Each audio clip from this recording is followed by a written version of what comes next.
More tsun 2 million people in this country are diagnosed with skin cancer each year, and the Skin Cancer Foundation estimates that 1 in 5 Americans will get it in their lifetime. More than 76,000 each year are diagnosed with melanoma. That's the most deadly form of skin cancer, and more than 9,000 die from it.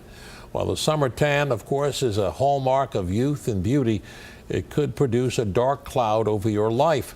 With the sunny days of summer ahead of us, you would be wise to listen to the advice of our guest, Dr. Mitchell Klein, a dermatologist who has his practice in Manhattan. He's also assistant clinical professor at Weill Cornell Medical College. Thanks so much for coming in. I want to talk about some of the facts and myths about sun exposure. One is, first, isn't it true that sun damage is cumulative? That by the time you're an adult, it's too late to do anything about it? You've already had the damage when you were a kid. That's absolutely not true. We continue to add to the damage. And as we add to the damage, we continue to endanger ourselves. But is it not true, fact or myth, that most of the damage is done when you're under 18? The days we used to be out there with our sun reflectors, I'm guilty of that. Also a myth. About 20% of our sun exposure occurs before the age of 18. So most of it is going to occur afterward. All right, next one, fact or myth? Getting blistering sunburns when you're young more than doubles the chance of getting serious skin cancer later in life. That's true. It's a serious indicator when we all ask that question of our patients. Risk factor, higher with age? Higher with age. What about gender? Female, perhaps, but all sun-exposed skin is at risk. Now, is it true that it is more hazardous today, your exposure to the sun, because of the thinning of the ozone layer, that the more ultraviolet rays are coming through and doing more harm to our skin? We believe so. Those countries in which the ozone column has been shown to be thinned, particularly in the southern climes, have been shown to have much higher rates and rising rates of skin cancer. And we're experiencing it as well, so we believe this is one of the causes. Now, we're coming into the sunny season. We all like to sit out there. We put our suntan lotions, sit at the pool or the beach. What guidance would you offer, doctor? Sun avoidance and protection across the board. Hat, sunglasses, sunscreen, overall avoiding sun exposure between 10 and 3 o'clock, because that's when the UVB is highest, and those are the rays that place us most at risk. Now, the suntan lotion, the creams and the oils, are they of any help at all? Oh yes, these are effective and they've been shown to be safe as well. I get confused, and I'm sure a lot of people do. They quote about 15 SPF, 30 SPF, 50 SPF, now it's up to 100 SPF. Does it really make a difference? It does. The first thing to look for is broad spectrum protection. So that's UVA and UVB because both contribute to skin cancer. And second, looking for a higher SPF. And in general, it may not be entirely accurate, and there are different reasons for those numbers, but a higher number is generally more effective. But it's not only one application. They says there, it often tells you apply every 15, 20 minutes, or what's the best advice? Reapplication every time you perspire, every time you're swimming, and otherwise every several hours. Is it a misconception to think that you need sunscreen only during the spring and summer?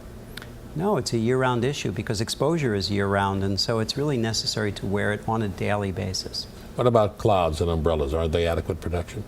Not at all. Umbrellas and clouds allow sun exposure through. UVB and UVA both get through on cloudy days. Now, I read something which I found very interesting, that when you least expect it, you could be getting a suntan while you're driving your car through the window. True. That's true. Windows offer very little protection, and ultraviolet rays go through these windshields, and so it's necessary whether you're flying or on a boat or in a car. Well, the key to all of this is early detection. I know you tell that to your patients all the time. Early diagnosis, a key to detecting and treating serious skin cancer. And here, there's regular visits to a dermatologist. They can boost the odds of surviving a melanoma. Here in New York, there is a radiologist who is using new technology that is proving successful in early detection of melanomas. Dr. Steve Salvatore explains. Dr. Robert Bard, a dermatologist on Manhattan's East Side, has made his life's work to be on the cutting edge of finding tumors quickly and accurately. There are really two kinds of cancers that kill and cancers that don't kill. He's a pioneer in the use of this state-of-the-art technology that can tell the difference. You're looking at a melanoma just poking a bit above the surface of the skin. Standard practice is to shave a little bit off the top and do a biopsy. But that little top tip of the iceberg. Dr. Bard's use of a 3D ultrasound on the melanoma shows us how. So the white line is where the shave biopsy would be on this malignant melanoma.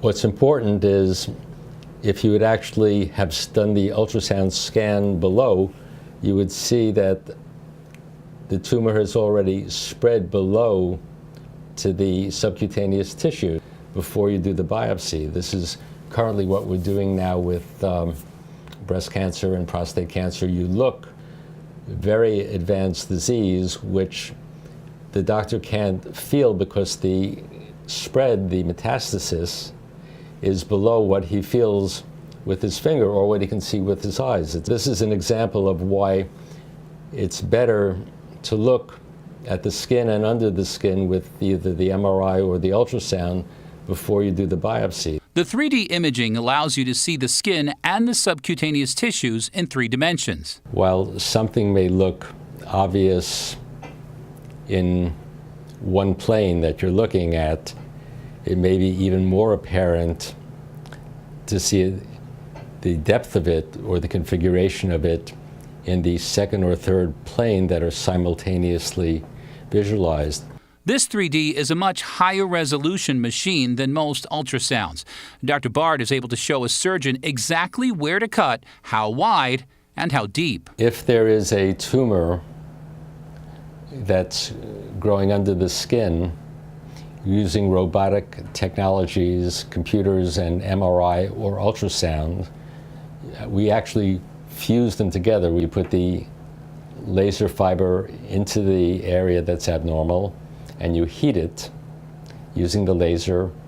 You can also control the spread of the heat or the laser fiber's energy so you don't damage other tissues. It's image guided. This patient had a routine biopsy done which showed a precancerous condition.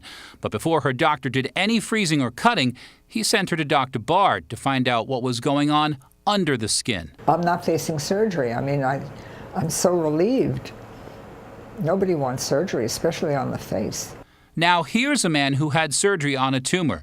It grew back. That's the tumor. Doctor, keep doing that. Good. And this is the depth below, and this is the actual bone of the skull. So it's a tumor that's burying itself. They got some of it, it grew back. Dr. Bard brought this technology over from Europe, where they've been using it for 15 years, and he practices what he preaches.